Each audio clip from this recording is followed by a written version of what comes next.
Assalamualaikum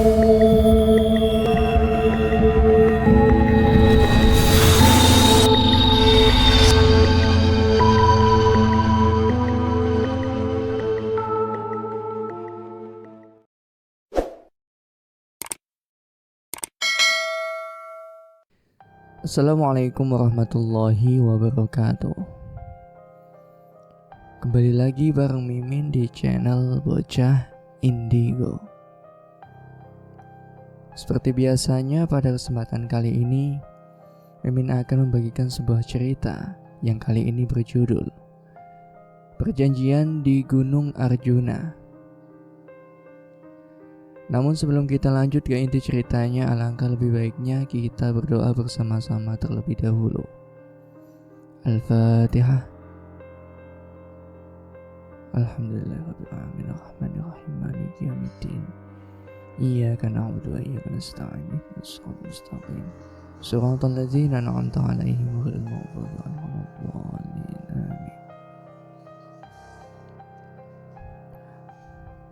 Tanpa berlama-lama lagi, langsung saja kita ke inti ceritanya. Yakin nih, kita mau muncak 5 orang? Fahmi bertanya pada rombongan kami yang baru saja menyelesaikan doa. Mi, baru saja kita selesai doa, apalagi sih yang kamu khawatirin? Galih menegur Fahmi yang tidak pernah berhenti bertanya. Apapun menjadi pertanyaannya, bahkan saat kami masih melakukan persiapan sebelum sampai di sini. Apalagi pertanyaan yang dia tanyakan tadi, berulang-ulang dia tanyakan saat perjalanan di mobil. Hingga kami baru saja menyelesaikan doa sebelum perjalanan. Aku pikir ya sudahlah, kami sekarang berdiri di sini dan tinggal melakukan perjalanan. Lagi pula kalaupun kami meragukan, ini seharusnya sudah kami cari 1 orang lagi untuk ikut pendakian kali ini. Sebenarnya bisa saja kalau aku menghubungi kawanku di komunitas, namun informasi yang aku dapatkan di grup mereka sedang melakukan persiapan juga untuk melakukan pendakian bulan depan di gunung yang lain. Aku pikir juga sudah merelakan kesempatanku untuk ikut pendakian bersama komunitas, dan aku harus mengajak salah seorang dari mereka untuk ikut pendakianku kali ini. Tentu aku akan merasa sungkan pada Mas Fauzi, ketua komunitas yang aku ikuti. Aku Nikita. Pekerjaanku hanya ibu rumah tangga walaupun kadang aku bekerja dari rumah sebagai penyedia jasa makanan pernikahan, sunatan, maupun acara lainnya. Aku sudah berumah tangga dan suamiku, Edi, juga seorang pendaki, dan kali ini aku juga mendaki bersamanya.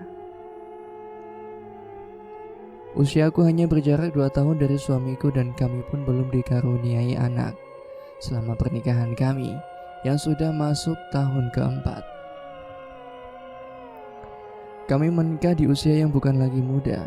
Saat aku berusia 28 tahun, Edi yang saat itu sudah berusia 30 tahun, resmi menjadi suamiku di tahun 2017.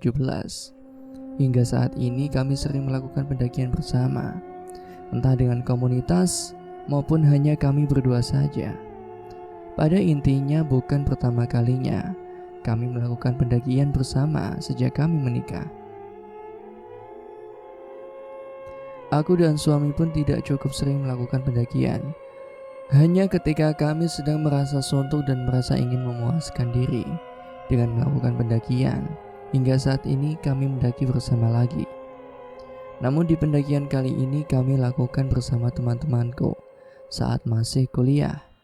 Hal ini juga karena aku yang aktif di unit kegiatan mahasiswa pecinta alam. Jadi banyak temanku yang juga sering melakukan pendakian. Berbeda dengan Fahmi, walaupun dia pernah melakukan pendakian, namun mungkin saja kegelisahan itu masih ada karena ini merupakan pendakian yang kedua. Pengalaman pertamanya sebenarnya tidak begitu buruk dan baik-baik saja, namun hal ini menjadi wajar karena kami yang tahu sifatnya cukup penakut pada hal-hal yang berbau mistis. Saat ini kami akan melakukan pendakian di Gunung Arjuno. Jadi wajar kalau banyak yang dikhawatirkan Fahmi. Membaca, mendengar, maupun menonton dilakukan Fahmi agar dirinya mengenal medan yang akan menjadi jalur pendakiannya kali ini. Aku pun mengakui jika gunung ini memiliki mitos yang cukup kuat dari hal-hal mistis. Namun wajar saja bagiku kalau gunung memang memiliki sejarah dari kisah kerajaan Majapahit dan Singasari. Dua kerajaan besar dan beribu kisah yang menjadi cerita warga sekitar mengenai Gunung Arjuno sebagai tempat bersejarah peninggalan kisah dua kerajaan itu. Pendakian kali ini aku bersama Fahmi, Rini, Anggi, dan Edi, suamiku. Perjalanan yang sedang kami lalui untuk sampai pos 1, Pet Bocor, masih baik-baik saja, dan lebih lagi jalur yang kami lalui masih terbilang datar serta ringan, hingga jika dalam waktu normal kami akan sampai pos 1 hanya waktu 30 menit saja. Anggi yang kami putuskan untuk berjalan di depan kami terlihat cukup santai di pendakian kali ini. Aku tidak ingin berpikiran hal-hal yang tidak-tidak, dan itu hal yang aku usahakan agar perjalanan kali ini pun lancar-lancar saja. Namun saat kami baru saja tiba di pos 1 Pet Bocor, Fahmi meminta kami berhenti. Anggi merasa kesal karena tingkah Fahmi yang dianggap dapat memperlambat pendakian kali ini. Fahmi yang berada di depanku pun membuatku serta suamiku yang berada tepat di belakangku berhenti. Rini yang berada di depan Fahmi pun sama, ikut menghentikan langkahnya. Apalagi sih Mi? Anggi sudah terlihat cukup kesal dengan tingkah Fahmi. Pos 1 cukup luas dan terbilang datar. Apalagi ini merupakan camping area yang biasa digunakan orang-orang baik yang akan melakukan pendakian maupun hanya ingin berkemah. Jadi kalau kami akan beristirahat di sini pun tidak masalah.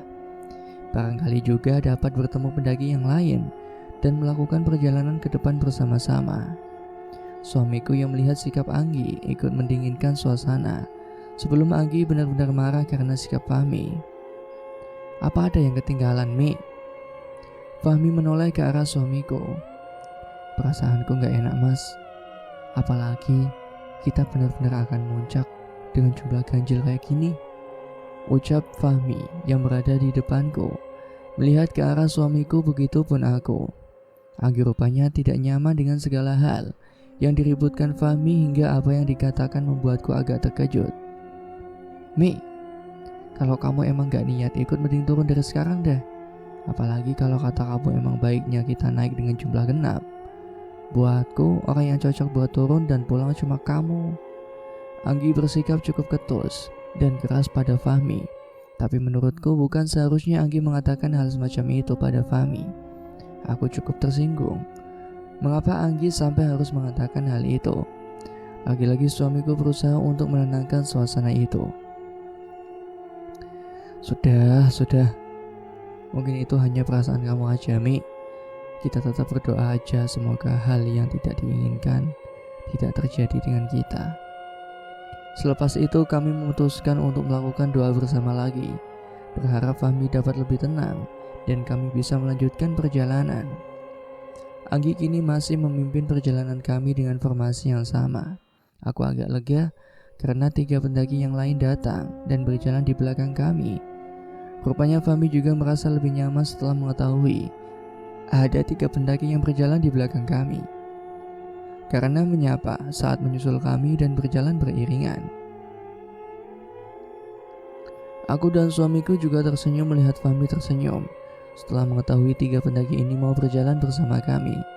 Kini jumlah kami menjadi 8 orang dengan dalam 2 rombongan yang berbeda. Perjalanan yang kami lalui cukup panjang karena memang jarak yang kami tempuh hingga ke pos 3 sangatlah jauh. Saat ini kami sudah berada di pos 3 Pondokan pukul 6 sore dan kami masih melakukan diskusi karena jika kami memaksakan untuk sampai di puncak hari ini juga, waktunya tidak akan cukup dan banyak resiko. Diskusi kali ini kembali sulit untuk menemukan kesepakatan. Aku juga melihat tingkah Fahmi mulai tidak nyaman. Hal ini juga karena teman seperjalanan kami, yaitu 3 pendaki yang berada di belakang kami sejak pos 1, memutuskan untuk istirahat sebentar di pos 2 Kokopan.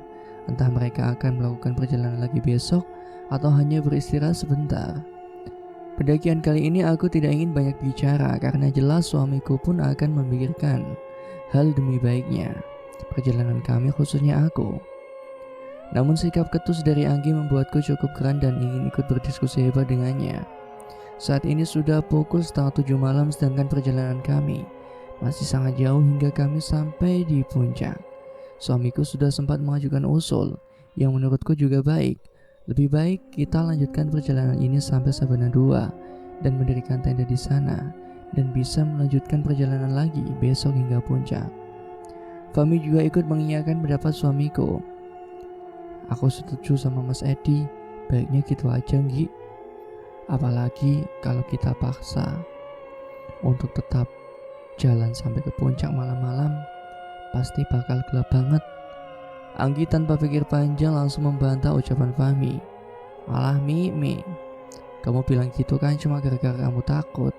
Jelas-jelas kita berangkat siang aja kamu takut, apalagi kita mau jalan malam-malam. Aku merasa heran sebenarnya apa yang sedang ada di pikiran Anggi hingga benar-benar ingin mempertahankan usulnya agar kami istirahat dan mendirikan tenda di pos 4 Alas Lali Jiwo. Tepat pukul 7 malam kami akhirnya memutuskan kesepakatan. Aku, Mas Edi, Rini, dan Fahmi sempat melakukan diskusi karena Anggi masih tetap mempertahankan keinginannya. Aku tidak bisa berbuat banyak, karena jika terjadi sesuatu atau aku yang akan berpikir terlalu berlebihan pada Anggi, akan tidak enak juga.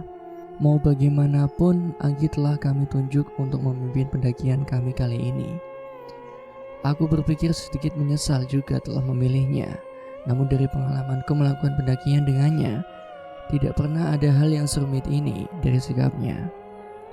Setelah Mas Edi memberi kami pengertian dan memang ada benarnya, apa kata Mas Edi, mungkin saja Anggi memiliki maksud dan tujuan yang baik juga untuk kita.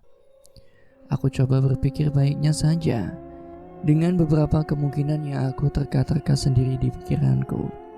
Namun bukan juga seharusnya kalau Anggi merahasiakan apa yang menjadi tujuannya. Mengapa kita harus mendirikan tenda di Alas Lali Jiwo? Kesepakatan yang kami putuskan harus kami terima dengan lapang dada, dan bagaimanapun keadaan yang kami lalui, di depan menjadi tanggung jawab kami bersama. Perjalanan pun kami lanjutkan agak cepat agar waktu tempuh kami untuk sampai ke Alas Lali Jiwo masih cukup untuk kami gunakan makan dan bermalam di sana. 20 menit sudah kami gunakan untuk melanjutkan perjalanan hingga kami tiba di Sabana 2. Tinggal beberapa menit lagi kami akan sampai di Alas Lali Jiwo dan bermalam di sana sesuai usul Anggi. Kami melalui banyak tenda yang sudah berdiri, penuh dan ramai hingga membuatku bingung kalau kami akan mendirikan tenda di sini.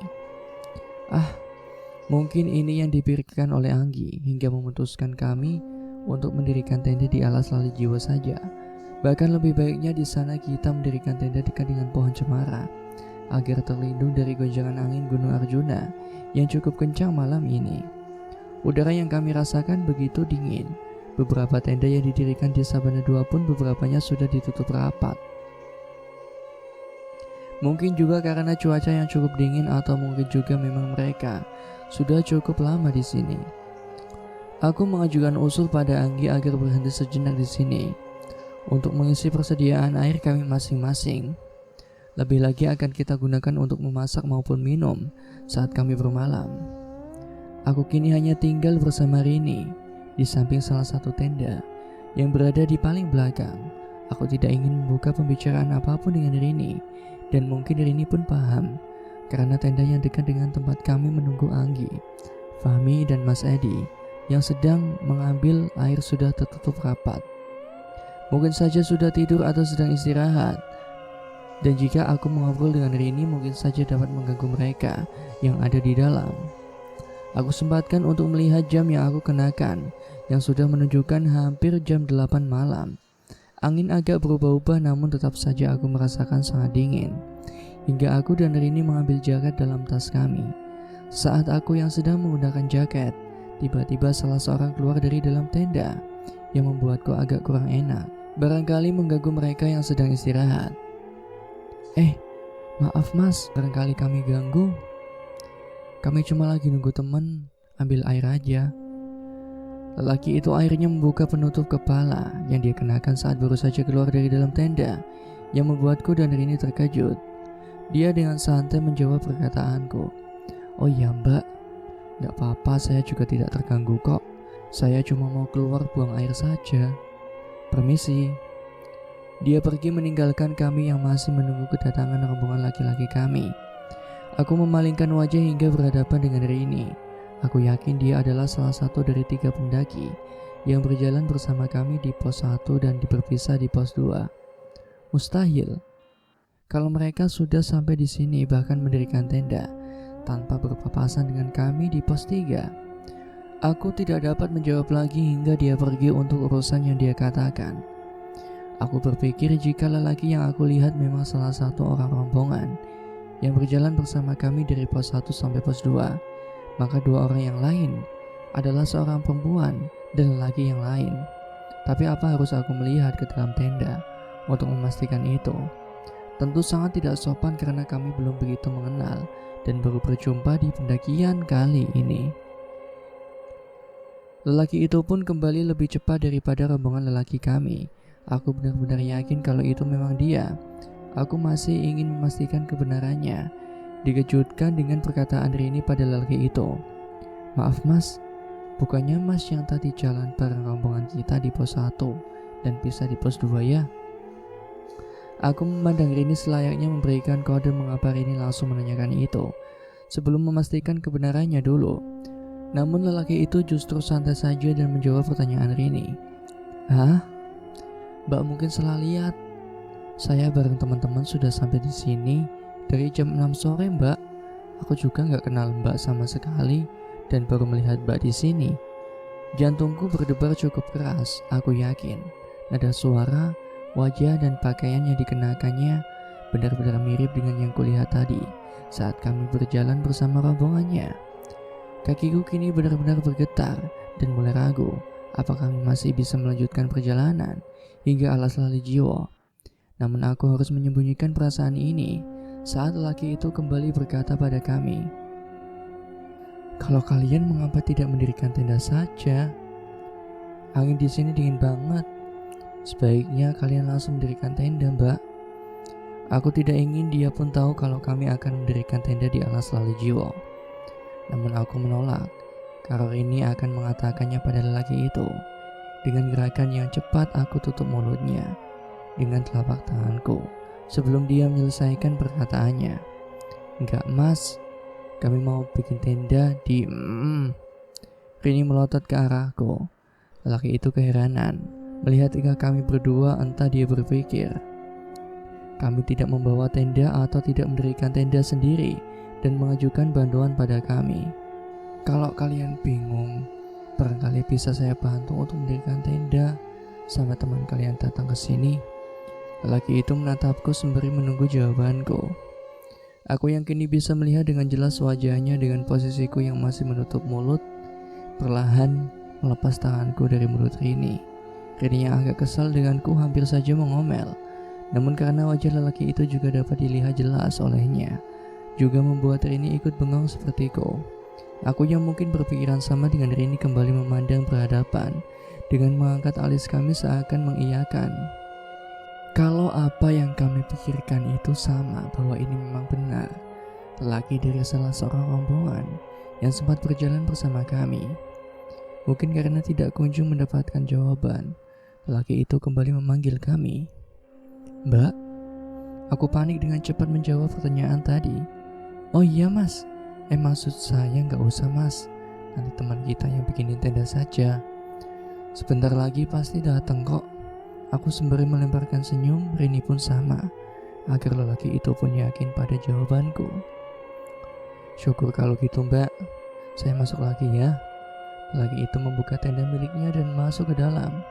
Namun dia kembali berkata pada kami sebelum menutup tenda miliknya. Oh iya mbak, sebaiknya secepatnya ya mbak. Selain udaranya yang dingin, saya cuma mau berbagi. Kalau mitos di sini akan terdengar suara gamelan pernikahan, menandakan mereka akan datang.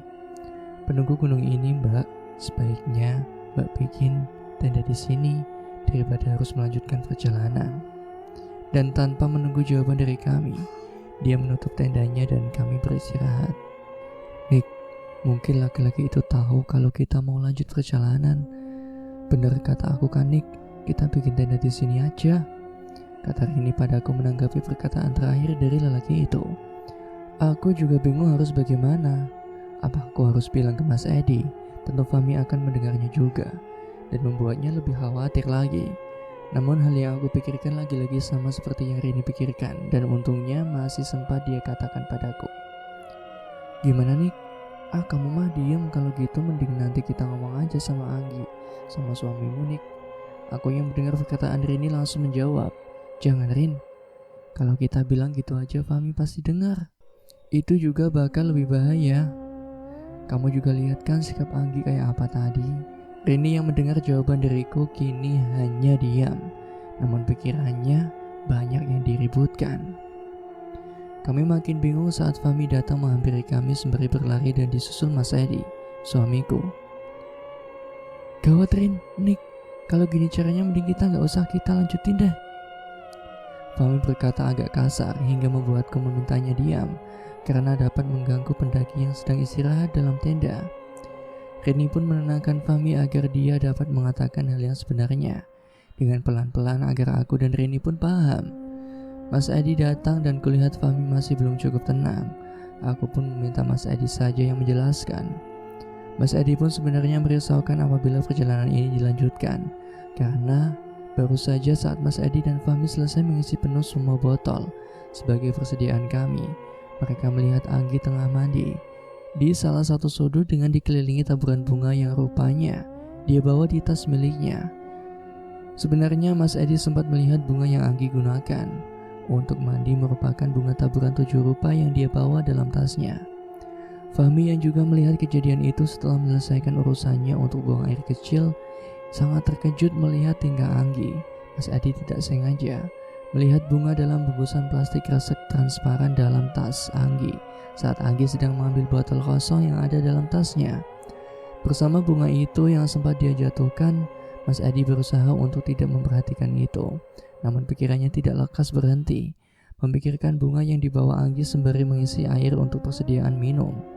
Namun Fahmi membuat Mas Edi terkejut saat Fahmi lari meninggalkannya. Mas Edi berusaha menyusul Fahmi agar tidak lebih dulu panik hingga diketahui aku dan Rini yang dapat menambah beban pikiran kami.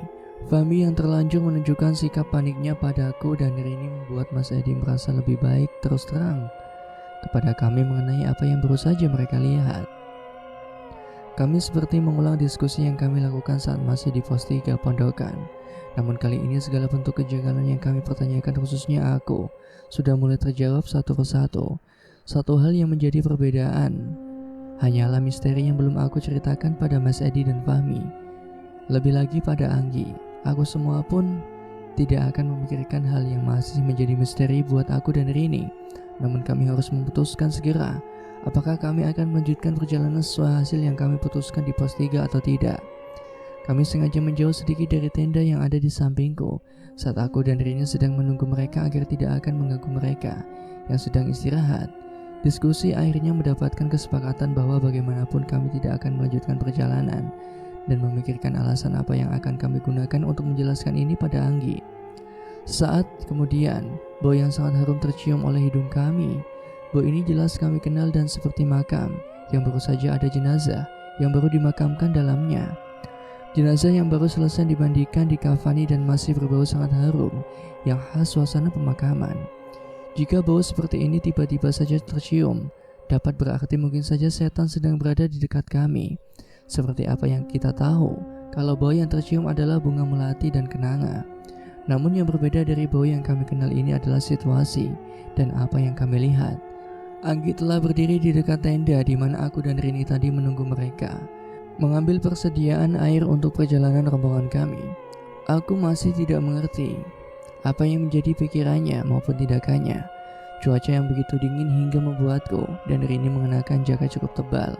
Namun Anggi justru mandi, bahkan menggunakan bunga 7 rupa yang dia sebar di air yang akan dia gunakan untuk mandi. Terlebih lagi kini dia menghampiri setelah kami sedang berdiri di seberang hadapannya, yang membuat kami melihatnya mengenakan satu setel pakaian yang dominan berwarna merah. Jelas ini mengganggu kami karena memang himbauan dari mitos yang berkembang di sini mengharuskan kami jangan sampai menggunakan pakaian yang dominan warna merah. Namun kali ini Anggi yang mungkin sengaja melakukannya. Aku berpikir dia bisa saja sengaja setelah mengetahui tingkahnya dari suamiku bahwa dia mandi dengan kembang 7 rupa. Gunung Arjuna bukan gunung yang sembarangan. Mitos di sini kuat dan bukan maksudku terlalu mempercayai hal ini daripada apa yang menjadi logika atau justru tidak percaya sama sekali. Aku hanya berpikir akan lebih baik kalau kita bisa menghargainya. Ini jelas bukan seperti Anggi yang aku kenal sejak aku aktif mendaki bersamanya di unit kegiatan mahasiswa pecinta alam. Mas Edi mendahului kami berbicara saat Anggi sampai di depan kami. Aku benar-benar terganggu dengan bau yang berasal dari tubuh Anggi. Gi, aku percaya ini pasti bukan pertama kalinya kamu mendaki di gunung ini kan? Tapi apa maksud tingkah kamu sekarang? Kamu pasti tahu pantangan buat pendaki yang mau mendaki di gunung ini kan? Suamiku tegas dan jelas bertanya pada Anggi. Anggi hanya tersenyum tanpa menghiraukan untuk menjawab apapun. Dan dia hanya mengatakan, "Gimana? Kelihatan gagah kan aku?" Aku sudah muak dengan sikap Anggi, dan sikap kerasku akhirnya muncul saat teman satu pendakian bersamaku sulit diberi pengertian. "Udah Anggi, aku gak peduli apa maksud kamu, tapi malam ini kita bikin tenda di sini dan muncak besok saja. Sekarang aku yang pimpin pendakian kali ini." Aku yang geram terhadap sikap Anggi langsung meninggalkannya begitu saja ke camp area untuk mendirikan tenda bersama pendaki yang lain. Aku yang meninggalkan Anggi lebih dulu diikuti oleh Rini dan Fahmi yang pasti sudah tahu kalau aku sudah bersikap seperti tadi. Aku kini mendirikan tenda bersama Rini dan Fahmi, dan aku masih melihat Mas Edi bersama Anggi. Entah apa yang suamiku bicarakan dengannya. Aku tidak ingin memperhatikannya lagi. Aku serahkan Anggi pada suamiku yang mungkin masih mengusahakan agar Anggi masih satu rombongan bersama kami. Aku dan Fahmi sudah selesai mendirikan tenda, dan Rini tengah memasak air dan makanan hingga hangat untuk kami nikmati sebelum kami tidur. Mas Edi akhirnya datang bersama Anggi, namun hanya Mas Edi yang menghampiriku. "Kamu jangan terlalu emosi lagi kayak tadi ya. Biar Mas nanti yang urus Anggi. Kita naik gunung ini bareng-bareng. Jadi apapun keputusannya juga harus bisa buat bareng-bareng, termasuk kalau kita nanti gagal muncak." Aku menghentikan kegiatanku yang sedang mempersiapkan tempat istirahatku dalam tenda karena ucapan Mas Edi dan memberikan tanggapanku. "Kenapa Mas bilang gitu?" Mas Edi kembali memberikan respon padaku. "Mas juga gak tahu, tapi kalau lihat sikap Anggi, menurut Mas mending gagal muncak daripada Anggi makin menjadi-jadi." Mas Edi memandangku mengharapkan aku bisa mengerti kondisi saat ini. Hal yang aku pikirkan pun sebenarnya bukan bagaimana kami harus bisa jadi muncak, tapi yang terpenting kami bisa pulang dengan selamat. Aku pun yang tadi hanya diam, kini memandang Mas Edi dengan senyum dan menjawab, "Iya Mas, makasih ya Mas." Kami akhirnya bermalam di sana dan akan kembali melakukan keputusan besok tentang apakah kami akan melanjutkan hingga puncak atau pulang saja. Aku satu tenda bersama Rini dan Fahmi, dan Mas Edi bersama Anggi. Aku tidak nyenyak untuk tidur. Mata yang sudah aku usahakan untuk kupejamkan kembali terbuka terus-menerus. Aku lihat Rini dan Fahmi tidur cukup pulas. Mungkin mereka sangat kelelahan dan sudah kenyang karena sempat makan sebelum kami tidur. Aku pun sama lelahnya sebenarnya, karena bukan hanya kakinya lemas karena perjalanan, namun juga karena kejanggalan demi kejanggalan yang membuatku makin lemas saja. Salah satu alasan yang lain mengapa aku tidak bisa tidur pun karena memikirkan Mas Edi yang harus tidur bersama Anggi. Baunya pasti sangat mengganggu Mas Edi. Terlebih lagi pakaian berwarna merahnya yang tidak ingin dia lepas dan dia bawa tidur. Aku yang masih belum saja tidur berusaha untuk mendengarkan musik yang ada di handphone menggunakan headset yang aku bawa. Namun mengapa aku mendengar lantunan gamelan yang jelas bukan hal yang asing denganku. Aku terbawa ingatan saat aku menikah dengan Mas Edi. Suamiku begitu gagah menggunakan jas dan berpakaian adat Jawa Tengah yang kental. dengan syarat-syarat spiritualnya. Tapi mengapa aku terbuai oleh lantunan ini? Mungkin saat pernikahanku aku tidak bisa menikmati lagu ini dengan benar, karena terlalu sibuk dengan beberapa agenda yang perlu kami jalani. Ah iya, jika aku pikir sejak kapan aku memiliki musik Jawa ini, rasanya tidak nyaman. Jika aku mendengarkan musik seperti ini di gunung yang punya sejarah dua kerajaan Jawa yang besar. Walaupun aku dengarkan menggunakan handset, tapi lebih baik aku mendengarkan lagu yang lain saja. Dan ternyata aku pun belum memegang handphone milikku. Aku terkejut, di tengah aku yang belum bisa tidur malam itu, kalau begitu suara ini adalah suara khas yang aku dengar di gunung ini. Gamelan ini merupakan musik pengantar dimulainya kegiatan dua kerajaan yang akan melalui area ini, bersama hadirnya keramaian pasar setan dari mitos yang berkembang di sini.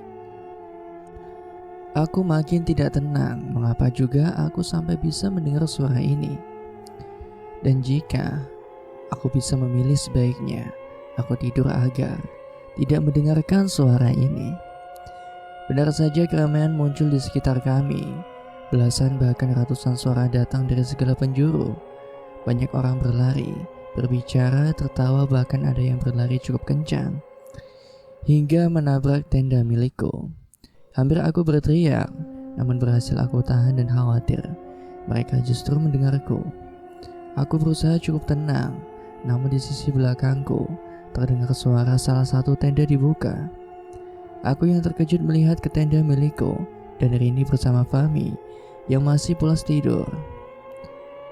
Aku juga berharap semoga bukan Mas Edi atau Anggi yang mulai berulah lagi. Situasi tendaku cukup terang sehingga aku bisa melihat paling tidak hingga bentuk badan, bahkan wajah seseorang kalau ada yang mendekat ke tendaku. Kali ini aku harus kembali terkejut dengan keberadaan seseorang yang berjalan, bahkan berdiri di depan hadapanku yang ada di dalam tenda. Dalam posisiku yang terbaring, aku hanya bisa melihat kaki dari orang itu. Aku perlu mendongakkan kepalaku agar aku juga bisa melihat bentuk badannya, bahkan siapa orangnya, karena aku khawatir jika itu adalah salah satu rombonganku. Aku yang telah mendongakkan kepalaku dan memusatkan perhatianku ke arah lelaki yang berdiri di hadapanku. Aku bisa mengetahui kalau itu lelaki dari postur badannya yang tegap dan pakaiannya yang dia kenakan. Dapat aku lihat jelas kalau itu adalah Anggi. Jantungku berdebar seiring bau harum itu yang tercium kembali di hidungnya. Aku menutup hidungku dan mulutku yang rasanya ingin berteriak bahwa apa yang sedang dilakukan Anggi di sana. Kencangnya angin tidak hanya aku rasakan, namun dapat aku dengar suaranya. Liuk-liukan angin yang seperti berputar di atas tendaku menutup telingaku dengan apa yang sedang dikatakan Anggi di luar. Aku masih berusaha untuk mengendalikan diri dan pikiranku berharap itu bukan Anggi, karena kebanyakan tenda yang kini sedang bermalam bersama kami di sini. Aku yang sedang berusaha mendengarkan apa yang dikatakan Anggi entah pada siapa yang diajak bicara. Terkejut saat handphone milikku berdering. Bunyi alarm milikku yang tidak sempat aku matikan. Aku panik karena memang alarm ini merupakan kebiasaanku agar aku dapat bangun pagi dan menyiapkan sarapan untuk Mas Edi sebelum berangkat kerja. Aku berusaha mematikan bunyi alarm milikku agar tidak membangunkan siapapun, terlebih lagi orang yang ada di hadapanku tahu kalau aku belum tertidur. Alarm milikku akhirnya bisa aku matikan dan aku berusaha untuk melihat ke hadapanku, untuk melihat orang yang sedang berdiri di luar tenda. Astaga, aku melewatkan kesempatan itu. Kini orang yang sedang berdiri di hadapanku itu sudah tidak ada dan sudah tidak bisa aku lihat. Bunyi gamelan masih dapat aku dengar dengan jelas, bau harum masih dapat aku rasakan. Namun mengapa orang yang aku lihat sudah tidak bisa aku temukan di hadapanku? Aku yang masih mencari di mana lelaki itu mulai terganggu dengan perasaan panas yang berada di belakangku. Aku melihat kumpulan cahaya mendekati tenda milikku. Astaga, apakah itu? Apakah mereka mengetahui aku yang masih terjaga? Cahaya semakin mendekat dan membuatku kini mengetahui kalau itu kumpulan obor yang akan datang dan mengelilingi tendaku. Aku berharap bukan hal buruk yang akan aku alami lagi. Rasanya aku ingin lari dan membangunkan Fahmi juga Rini. Aku khawatir obor itu akan dilempar ke arahku. Aku bisa melihat keringat Rini dan Fahmi bercucuran. Rupanya bukan hanya aku yang merasakan panasnya belasan api obor yang mulai mengelilingi tendaku. Aku berdoa entah mengucapkan apapun yang dapat aku ingat. Bibirku kaku untuk mengucapkan apapun dari mulutku. Mungkin karena kepanikanku melihat kumpulan api yang kapan saja siap untuk membakar tendaku. Aku berusaha tetap membaca doa. Aku memalingkan wajahku ke sisi tempat lelaki itu yang semula berdiri di sebelahku dari luar tenda. Habislah aku. Justru saat aku memalingkan wajah membuatku tidak bisa menghindari mulutku untuk berteriak. Di hadapanku dengan jelas wajah seorang pria parubaya berambut panjang menempel di tenda milikku, dan kini aku benar-benar berhadapan dengan wajah itu. Mata merah dan dengan satu sentakan seiring lidahnya yang menjulur panjang ke dinding tendaku. Sebilah senjata tajam semacam pedang menancap masuk, menyobek dinding tendaku. Ah! Aku tidak bisa menahan teriakan lagi dan tidak sadarkan diri. Setelah pagi datang, aku sadar karena panasnya tenda menandakan teriknya matahari sudah tinggi. Langsung aku bangunkan badanku untuk mencari Rini dan Fahmi yang tidur bersamaku, karena baru saja aku sadari mereka tidak ada dalam tenda. Kondisi tenda sudah terbuka. Saat aku masih duduk, aku keluar dari tenda dan kutemui Rini yang tengah menangis sesungguhkan. "Rin, kamu kenapa?" "Mas Edi." "Mas Edi?" Aku memanggil suamiku setelah melihat Rini menangis sesenggukan. Rini langsung memelukku sembari masih menangis dan makin kencang sembari menyebutkan nama Anggi. "Anggi." Terus dan berulang-ulang Rini menyebut nama Anggi di bahuku. Saat kemudian Mas Adi baru keluar dari dalam tenda, menampakkan ekspresi wajah yang cukup khawatir. "Ada apa Mas? Sama Anggi?" Jelas aku ikut khawatir melihat ekspresi Mas Edi. Mas Edi tidak memberikan jawaban apa-apa dan hanya menghampiriku serta membelai kepalaku sampai bahuku yang masih memeluk Rini. Aku melihat Fahmi yang hanya duduk dengan tatapan kosong, wajahnya penuh rasa takut. Aku meminta Rini untuk duduk dulu di samping Fahmi dan menyadarkan kepalanya di bahu Fahmi. Dengan menutup wajahnya dan masih menangis sejadi-jadinya, aku ingin melihat kondisi Anggi dan mengetahui mengapa Mas Edi pun sampai tidak bisa berkata apa-apa. Aku masuk ke dalam tenda yang rupanya sudah ada dua pendaki dari rombongan lain yang sedang memeriksa keadaan Anggi. Aku yang sudah di dalam tenda bisa melihat keadaan Anggi yang masih terbaring dengan wajah yang sangat pucat, bibirnya kering seperti dehidrasi, dadanya bernapas dengan kencang naik turun, dengan matanya yang masih terpejam aku melihat tangan kirinya seperti menggenggam sesuatu. Aku memperhatikan dengan jelas apa yang dia genggam. Aku hanya bisa melihat sebuah tangkai panjang keemasan yang menjulur keluar namun tajam ujungnya. Aku hanya bisa melihat itu dan menyimpulkan semacam besi tajam dan panjang dengan warna keemas-emasan. Aku berusaha melepaskan benda itu dari genggaman tangannya, namun tidak kunjung bisa aku lepaskan. Dua lelaki yang berada di dalam pun sepertinya sudah mencoba untuk mengambilnya, namun seperti yang aku rasakan, benda itu tidak bisa lepas dari genggaman tangan Anggi.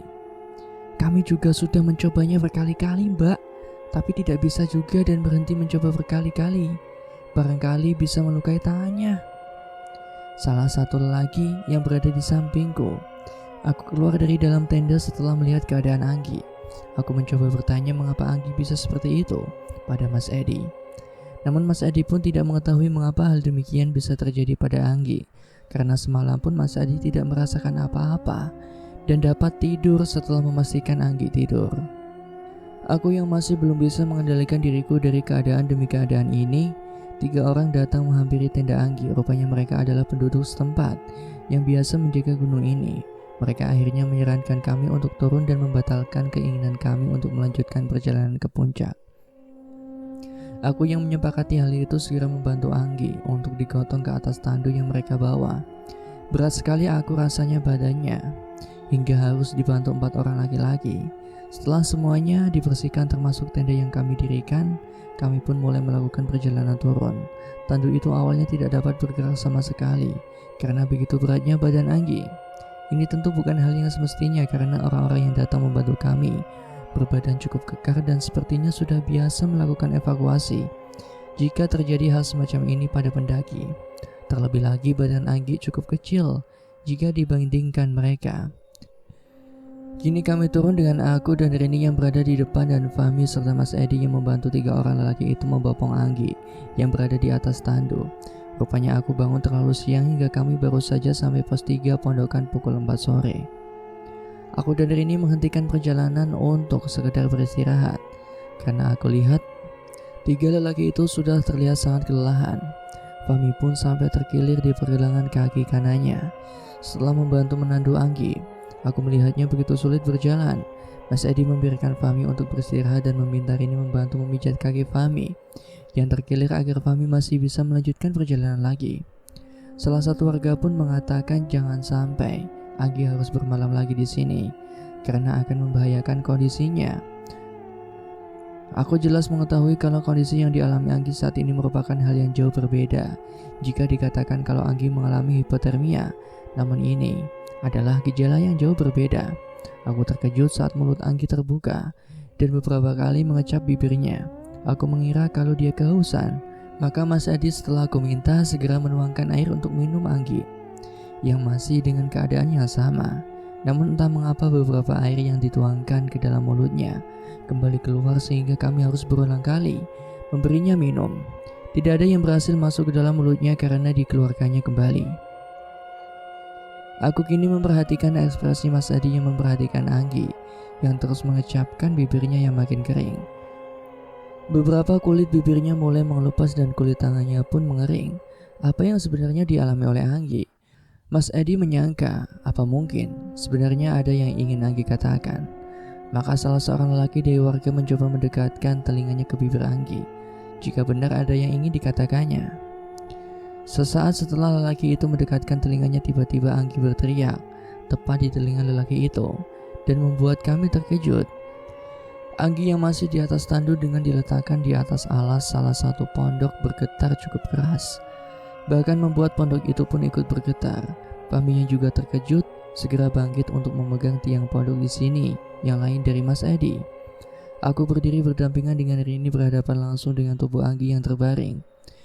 Ketiga lelaki yang membantu kami memegang tubuh Anggi yang bergetar semakin kencang hingga beriringan dengan bangkitnya tubuh Anggi yang kini duduk menghadap aku dan Rini dengan masih memejamkan mata. Gelegar petir menyambar ke sana kemari membuat aku dan Rini otomatis teriak. Ketiga lelaki itu terjatuh ke bawah saat kedua tangan Anggi yang bergerak untuk mendorong tubuh ketiga lelaki kekar itu yang memegang cukup keras tubuh Anggi. Kabut mulai turun cukup tebal membuat suasana di sekitar kami makin kabur. Kini jalan yang akan kami gunakan untuk turun tidak terlihat sama sekali. Ini sangat mengkhawatirkan. Bagaimana kami akan menandu badan Anggi untuk kami bawa turun jika jalur yang akan kami lalui tidak dapat kami lihat sama sekali? Kami yang masih panik menanggapi situasi ini dikejutkan lagi dengan perkataan Anggi. Jangan bawa anak ini pergi sebelum dia menyelesaikan kesepakatan dengan kami. Kata-kata yang jelas itu bukan Anggi dan tertawalah sebuah sosok yang aku kira sedang bersemayam di tubuh Anggi. Langit yang masih samar dapat aku lihat setelah berhentinya petir yang menyambar dapat aku perkirakan kalau maghrib akan segera datang. Aku menanyakan kembali kesanggupan 3 lelaki yang membantu kami untuk membawa Anggi turun, begitupun dengan Mas Edi dan Fahmi. Tanpa memperdulikan lagi keadaan kakinya agar dapat membantu membawa Anggi turun, tubuh Anggi kini kami ikat dengan tali yang kami bawa sebagai bekal perlengkapan keamanan pendakian agar tubuh Anggi dapat berbaring lagi dan tidak terjatuh dari tandu yang sedang kami gunakan untuk membawanya turun. Perjalanan kami begitu sulit karena kabut yang masih menutupi jalur dan penglihatan kami. Aku berusaha mengira bahwa jalur yang kami lalui adalah jalur yang sesuai agar tidak mempersulit keadaan apabila kami harus tersesat saat sedang membawa Anggi dengan kondisi seperti ini. Langkah demi langkah aku pertimbangkan bersama Rini. Akhirnya ilmu pendakian yang telah kami pelajari di kampus kami gunakan dalam kondisi seperti ini. Mengenali medan, cuaca dengan segala antisipasi yang perlu kami pertimbangkan dengan hati-hati. Kami akhirnya dapat sampai di base camp pendakian pukul 8 malam. Suasana sudah cukup ramai oleh para pendaki lain. Rupanya pengelola sedang menutup pendaftaran agar tidak ada hal-hal yang sama terjadi seperti kami. Seluruh tim pengelola justru tinggal menunggu para pendaki yang masih di puncak untuk segera turun. Anehnya di base camp cuaca begitu cerah dan seperti tidak ada kabut yang kami alami saat melakukan perjalanan turun. Aku pun tidak sempat langsung memikirkan hal yang lain selain keadaan Anggi. Anggi langsung dibawa ke rumah sakit menggunakan ambulan dari rumah sakit terdekat. Aku yang kini tinggal bersama Mas Edi menggunakan mobil milik kami menyusul Anggi ke rumah sakit yang sedang didampingi Rini dan Fami. Pendakian itu berakhir cukup dari harapan kami. 1 pekan saat kami rutin menjenguk Anggi yang baru aku terima kabarnya bahwa dia sudah sadar. Namun belum bisa dipastikan apakah keadaannya baik-baik saja saat kami sudah berada di dalam ruangannya. Anggi masih terlihat hanya duduk dengan sudah mengganti pakaiannya. Karena hari ini Anggi dapat pulang ke rumah, kami mendampinginya hingga pulang ke rumah. Aku yang bersama Mas Edi satu mobil dengan lelaki yang menurut Fahmi adalah ayah pertama dari Anggi karena ibu Anggi pernah sudah menikah lagi setelah bercerai dengan ayah kandung Anggi. Dalam perjalanan kami tidak sempat menegur satu sama lain atau bahkan berbicara satu sama lain sampai aku melihat benda yang dipegang olehnya. Aku yang menanyakan benda itu mendapatkan jawaban yang mengejutkan bahwa Anggi hanya memberikan keterangan kepada ayah kandungnya saja tanpa memberitahukan ke orang lain bahwa pada saat melakukan pendakian Anggi memiliki niat ingin melakukan perjanjian dengan bangsa mereka atau bangsa jin penunggu Gunung Arjuna untuk mengharapkan mendapatkan barang yang dapat dia koleksi dan dijual sebagai barang langka. Namun setiap perjanjian memerlukan jaminan dan yang baru aku ketahui bahwa Anggi melakukan itu demi bisnis yang dijalaninya. Suasana menjadi cair hingga kami sampai mengantarkan Anggi ke rumahnya. 4 tahun berlalu, kami tidak mendengar kabar Anggi lagi. Karena itu kami berencana berkunjung ke rumahnya. Kami yang menemui Anggi begitu sangat memprihatinkan keadaannya. Badannya kurus kering, tinggal tulang belulang saja entah habis dimakan apa. Terakhir kami melihatnya duduk dalam rantai pasung dari keluarganya karena sikapnya yang sering mengamuk dan mencelakakan orang di sekitarnya. Kami tidak dapat berbuat banyak dan mungkin hanya doa yang bisa kami bantu untuk Anggi. Kami memutuskan pulang dan berniat berpamitan dengannya, dan saat aku mendekat hingga posisiku sejajar dengannya, Anggi masih menunduk. Mataku melirik pada benda yang dikalungkan di lehernya. Aku coba meraihnya untuk melihat benda apa itu. Aku terdiam saat mengetahui itu adalah tusuk konde emas dan tajam pada ujungnya yang dikalungkan di lehernya yang jenjang. Aku berpandangan dengan suamiku dan saat aku berbalik, aku melihat benda itu lagi. Kini dia sudah menghadapku dan tersenyum seraya berkata, "Anak ini sudah menjadi milikku."